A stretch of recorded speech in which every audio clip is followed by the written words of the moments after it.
Everyone has these majorly overblown tier lists with 17 different rankings of tiers, but we make it relatively easy and simplified for you to pick the best champion so you always know which is the best and for what reason. So without any further ado, let's hop right into the video. First we have the Baron lane, and here we have the carry tier. Fiora is still the best carry up here, and all these buffs to Baron laners don't happen because Baron laners are weak. It's more about that Dragon laners are way too overpowered, and rather than nerfing them, especially supports and AD carries, and you know they are unbelievably broken, they just, well, buff top laners. Fiora is the best duelist and has very good sideline pressure, and the same thing applies to all of the champions in the S tier with some exceptions in a sense that they can be very good team fighters. They basically combine both of the best worlds. Now the difference between the highest tier pick and the lowest tier picks is the consistency of getting ahead and why they get ahead. For example, if a champion like Fiora can consistently win lane because she's so strong, another champion like for example Kayle can't really do anything and is very much dependent on the enemy to constantly mess up or just do nothing. Therefore, in the tank tier, we have Ornn as the best champion. He has the highest impact possible, featuring super high damage. Garen is still absolutely overtuned in the sense of not taking damage and dealing damage. Shen has global pressure, Munda has a very good lane,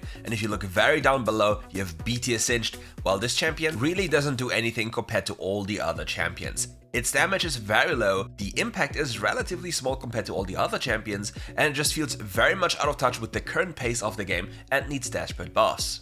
Hey you, yes you, can you see this? So many people are not yet sub. Be honest, what's stopping you from subbing? Let me know in the comments below. Now let's move over to the jungle role, and the biggest change we have here is basically Darius getting stronger and stronger and stronger. Now, he might be listed as an S tier pick, but don't get too fast and too ahead of yourself, okay? He might be an S minus pick or might be an A plus pick, because the reason is Darius is not a good blind pick. He only functions really well into very specific drafts and is not really a complete easy pick up every single game. All the other champions you see in the S tier, you can basically pick in most of your games, and the highest tier, the Lee Sin pick, you can almost always whip out due to the context of solo queue. If I, an old man close to 90 years old, I'm over exaggerating by the way, can still pilot this champion, then so can you. But yeah, here it's about farming efficiency and overall ability to snowball and, well, the ability to do so consistently with the champions you have, and Darius would probably be the lowest percentage chance out of all the S tier picks to consistently snowball. All other champions in lower tiers are just way less consistent and make it very difficult for you to achieve anything in most of your games compared to just getting a lucky one every once in a while. For the tanks in the jungle role, not much has changed. You could basically argue that you could put Nunu a tier higher and Amumu a tier lower, but in the grand scheme of things, nothing really has changed, and it will probably not change until they make major item changes. All of these picks are very much dependent on the enemy team, with the exception of Shen being a decent blind pick, Nautilus being a decent blind pick, and that's kind of it. So you can basically say their ability to be flexed into multiple lanes helps them out, because then they're giving their teammates better picks in their respective lanes. Now let's talk about the mid lane, and let's start with the mages. Vladimir is still the best pick for, I think, a few patches now. This champion scales too hard and way too fast and just needs like 1 to 2 items to completely wipe your entire team. Champions in the S tier either take longer, or they can't do so consistently, or have specific counters in the item department against you. But here I want to talk about something. So for example, in the mage tier you see a Morgana in the lowest tier. In the assassin tier you see Ahri as one of the highest, or rather the highest pick. So technically speaking, in lane Ahri doesn't really do anything to Morgana because Morgana doesn't interact. But the issue is, Ahri needs to make something happen because Ahri scales way worse than Morgana into the later stages of the game because of her, well, natural impact on how the champion works. The Ahri needs to make a flank or get the pick, and the Morgana can just AFK and press her second ability. So for example, the Ahri is very much dependent on getting something done on the map, and the Morgana is just AFKing. However, not in most of your games you'll be just sitting there and doing nothing because nobody wants to play. For example, I had a Twitch game in my jungle against a Nilah, which is already terrible, because if the Nilah gets to farm freely, you'll basically lose the game in 99.9% of the games, because, well, Nilah is very unbalanced in the jungle role. So if then nothing happens for the Ahri because the Ahri cannot get anything done because nobody wants to play, then the Morgana really becomes useful in a sense that she's allowed to get to a few items, depush all the time, and give her allies a black shield, which is fundamentally theme breaking for the Ahri. But this goes out for junglers. If you see that the enemy has a very non-interactive pick, please make sure to punish the enemy for it. And Morgana is absolutely useless in early game skirmishes, so if you can go for 2v2 scenarios, you'll almost always win them unless you're literally griefing or the enemy champion in the jungle is just 50 times your champion and your mid laner's champion. For the other tier, we have Draven as the best pick in a sense of snowballing and completely denying all other champions but Yasuo. And here it's very important to take note.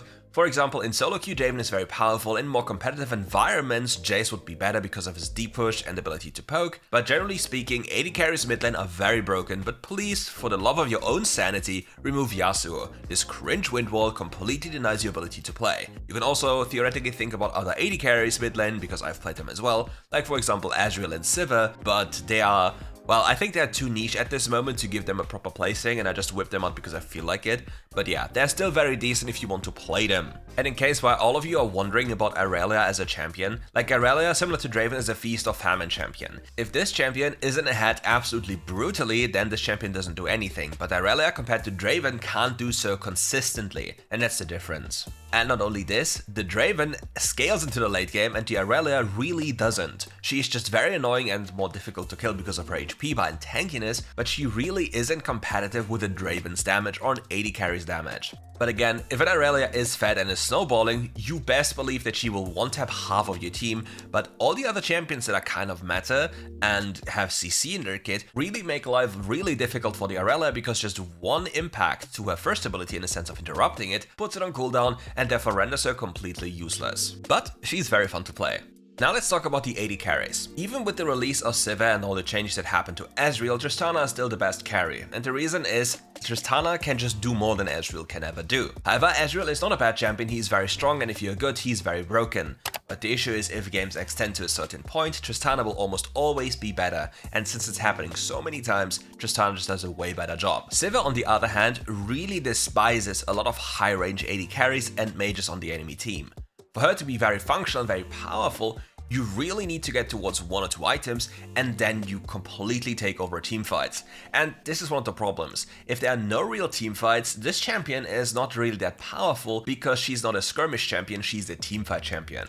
The more controlled the environment, the better the enemy team has a frontline, you'll have access to the backline simply due to how your champion works. Another quote-unquote bad feature about her is her low damage during the early game, which makes it very difficult for her to do anything. However, bot lane is mostly decided through support differential in the sense of champion gap, so don't worry too much about this. But the low range really hurts, so you have to really pay attention what you play into and what you want to do. But once you scale, it's very easy to pilot her. As for the mage tier, Ziggs is the best champion without a single doubt on my mind. All the other champions below have lower impact in a sense of consistency, it's harder to pilot them, and they just do, well, way less damage.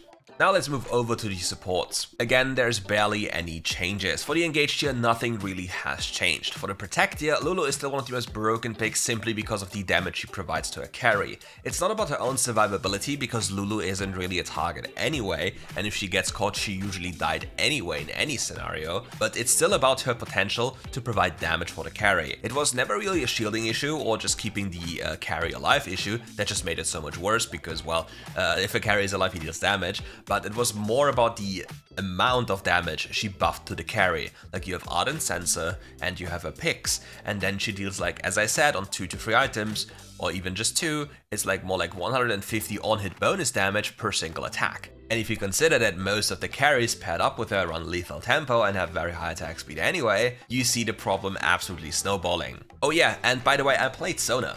I did play Sona again, and I absolutely hated it. I played against Lulu Lucian, and I had a Sivir, and I was playing Sona, and well, I didn't die, and everything was quote-unquote easy, but again, I couldn't do anything. I could just do spectating work. I could just look and AFK, and once I had my harmonic echoes that I rushed before boots and before anything else, I was finally a champion. But even then, I felt very impactless. All I could do was weave in my empowered auto attacks to make sure my allies take no damage, or slow down the enemy or deal extra damage. So I'm really looking forward to the updated Sona soon in early December, but I really hope they don't pull another Janna where they completely remove every skill expression from a champion. Pyke is the best solo queue champion you could ever have as a carry, and that is if you're very good with him. Alternatively, Karma basically does the same job, but more consistently, in a duo queue environment. There's some new build I cooked up for you, and it's called the Demigod Karma. She does damage and she does healing, basically everything you need and way too much of both. So yeah, that's kind of it for today's video. Thank you all for watching. If you enjoyed the video, leave a like and subscribe to the channel. Don't forget about the codes, you'll love to get them, so better be fast. Leave a comment to boost the algorithm, let me know what skin you got actually. And yeah, like the video, see you soon for more RiftGuides content.